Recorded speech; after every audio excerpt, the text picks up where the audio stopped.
What's going on, guys? Matt over here with Lethal Camaro, and today this video is not going to go as exactly how I wanted it to. So I wasn't necessarily planning on it being a rainy day today, but I wanted to do a walk around on my car and update you on all the things that I've done to it. And unfortunately, it's raining, so I can't really have I don't want the car outside getting rained on because I just detailed and everything, but tomorrow's supposed to be a clear day. But I'm traveling. I got a lot of travel coming up, and you're probably not going to see as many videos hit the channel. I have a couple on the hopper that will be going live, but I have a couple that I shot today that I'm going to get uploaded, and on top of this one. So let's get into it. Let's check out the car and walk through all the things I've done to it to date, and so you guys know. And I'll list all the items down below in the description. So if you're interested or need links on where to get them or to see the guides of the install, etc., they're all down there. So here we go.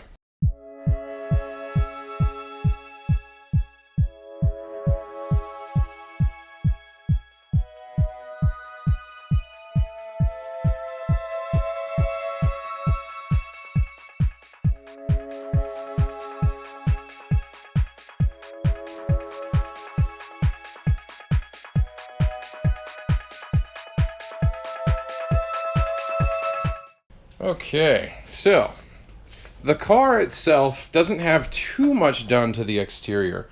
A lot of it is pretty standard, but you will see on the front, I do have the front splitter. This is the GM splitter that you can get. And also on the front, I have the Heritage 50th Anniversary grille. So that's basically it from the front that I've added after taking delivery. Now, I do have the blackout bow tie. This was something that was added as an LPO item with the car when I bought it, but it replaces the front and back bow tie. I believe it was a $140 option.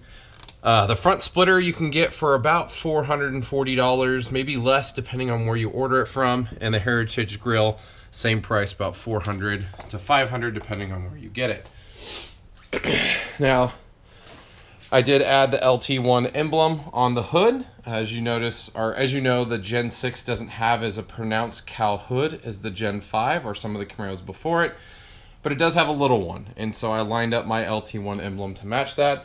I did get that at Emblem Pros, so you can see a link for that down below. On the other side, in regards to exterior, I did get the MRR M017 or the 1LE replica rims. These are the gloss black. They will be offering a couple different versions of these, but this is the gloss black version. And I used the G2 kit on my brakes, plus a couple high temp decals from eBay for my brakes. So I did paint them red. They are the stock Brembos, but again, just painted them red. Now, as far as tires, as you guys know, with the newer rims, I did go with a 10-inch rim in the front and an 11-inch rim in the back. And this allowed me to go with a bigger tire, so I did move up to a 285 wide rim, and or not rim, 285 wide tire and a 30 tall sidewall. So the 30 tall is the dimension here, and then obviously 285 is the dimension across. And these are the 20-inch rims. Now, the other thing that I did on the front is I did do the Eibach Pro-Kit and drop the car about 1 1/8 inches front and back. You can see the stance. But yeah, so outside of that, I did get the full body kit. So the body kit does include the side skirts, the front splitter, and the rear diffuser. And we'll head back that way to check those out. You'll see the rear diffuser. What it mainly does is it closes out the exhaust, and again, it closes out the exhaust so it has a bottom side to it. Looks really clean. So you can see the black bow tie here in the back, and then also the black rear lights. So these are the smoke lights from GM. You can get them direct from GM or from Fastech. If you buy them from Fastech, you can use the discount code Lethal5 and save 5%. Now, also, I have the ACS Composite Decklid spoiler. Again, this is a Decklid spoiler, so it sits nicely on the back of the car.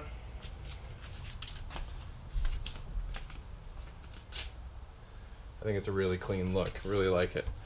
I think this is a good point to point out the tinted windows. So I am using Lumar ceramic 15% tint all the way around. From what you guys could see in my drive videos, you can almost not tell the windows are tinted looking from the inside out, but on the outside in, it's a perfect tint. And I mean, I have gotten pulled over for my tint, but usually I haven't gotten pulled over as much as I did if I did like a 5 or a 10%. So also rounding out the back, you'll see, it's hard to tell obviously, but I do have the Stainless Works full catback system on the car. And you know, it's a full catback. It does remove the secondary cats on the car, provides a great tone. It does have the MPP built in, so I don't lose that functionality that I ordered with the stock car. And it did delete the AFM valves because I am planning to delete those off when I tune the car. I think to get to the next stuff, it's mainly all under the hood. So let's pop the hood.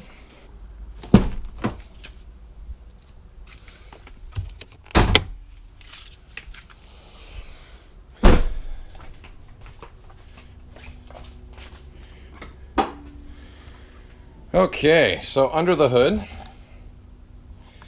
I am rocking the RotoFab cold air intake. It's all set up, good to go. Quick, easy install. If you guys haven't seen it, check it out. To date, this is currently the best performing cold air intake I've tested.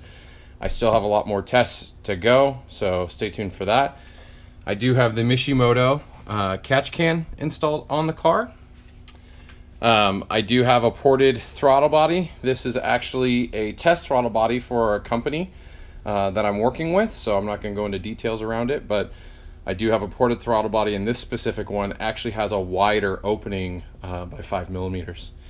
I did paint my cover on my car, so I painted it white. I used the Rust-Oleum stuff, I used the primer, I used the paint, and then I put a clear coat sealant on top of it. I think it looks really good.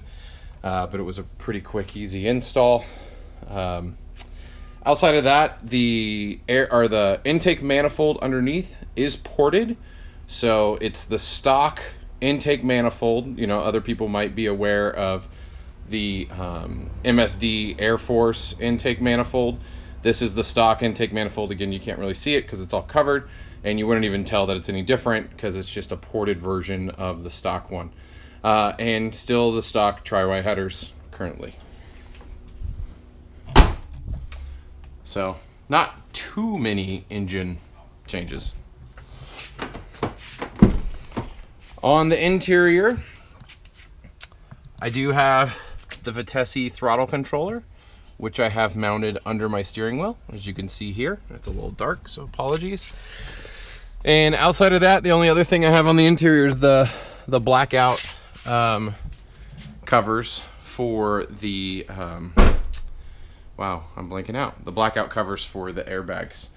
Now, some of the minor exterior details that I think really help make the car stand out. I do have, and let me get this panned. I do have the blackout hash mark covers. Those are from Fastech. I have those front and back.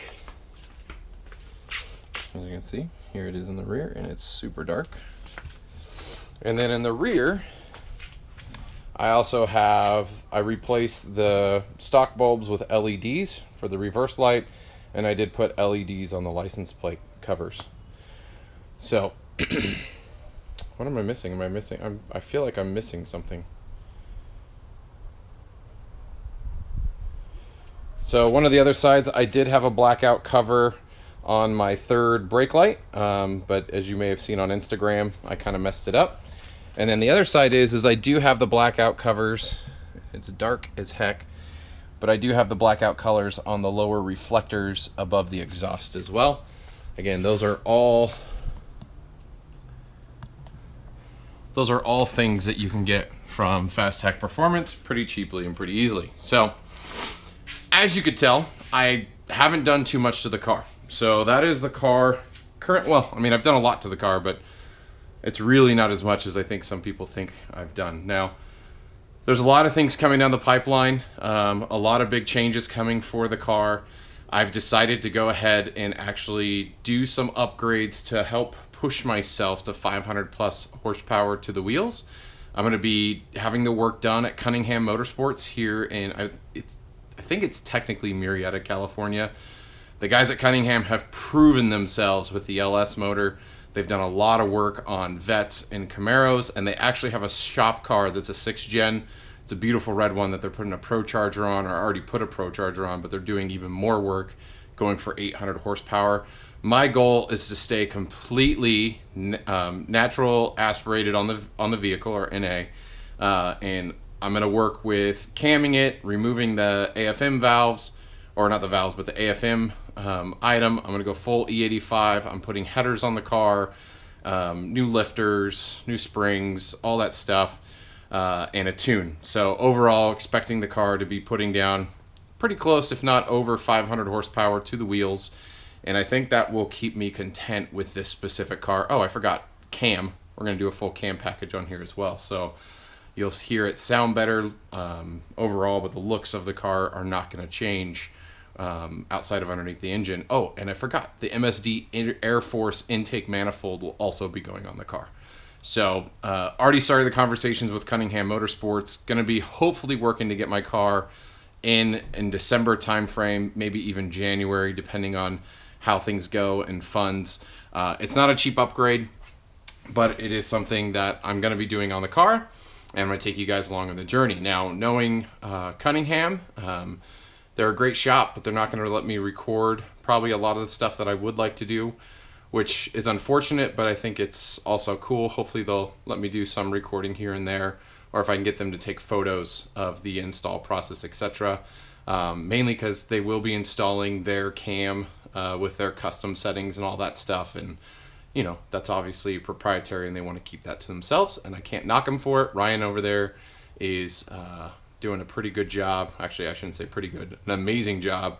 His Corvette, I think it's a C6, is one of the fastest in the world on land speed record, and they do some amazing stuff. So fully respect their shop and what they're doing, and looking forward to seeing what they can do with my car. So, and my car is getting pretty close to 10,000 miles, so I'm feeling like it's running pretty good, it's doing pretty good, etc.